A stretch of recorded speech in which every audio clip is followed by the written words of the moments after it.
Comparison చేస్తే ఒక student mind లో వాడికి ఏం ప్రాబ్లమ్స్ వస్తాయి? I tell you one example.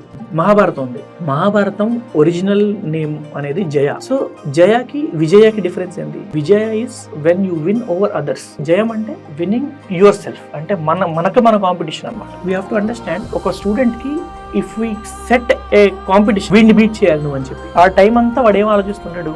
వీడిని బీట్ చేయాలి ఉంటాడు. He's focus is not to learn, అంటే నేను ఇంప్రూవ్ అవుదాం అని లేదు, వాడిని బీట్ చేయాలనే ఉంటుంది. డిఫరెంట్ పీపుల్ కి డిఫరెంట్ స్టూడెంట్స్ కి మోటివేషన్ ఫ్యాక్టర్ అనేది డిఫరెంట్ ఉంటుంది. సో దాన్ని బట్టి కూడా you think it changes? For example, if you A is trying to beat B, A has different circumstances, B may have different circumstances. వీళ్ళిద్దరు compare చేయడం వల్ల మనకేమనిపిస్తుంది అంటే, ఇద్దరు ఒకటే స్కూల్ వెళ్తున్నారు కదా, ఇద్దరు ఒకటే టీచర్ ఎన్విరాన్మెంట్ ఉంది అనుకుంటాం, కానీ ఇద్దరు మైండ్ సెట్స్ వేరు. So what personally I feel is that no one should compete with no one. Competition పెడితే ఆటోమేటిక్ గా డిఫరెంట్ జెలసీస్, ఇవన్నీ ఆటోమేటిక్ గా డిఫరెంట్ బిహేవియర్స్ అనేది స్టూడెంట్ అనేది వస్తుందని వాట్ ఐ పర్సనలీ ఫీల్.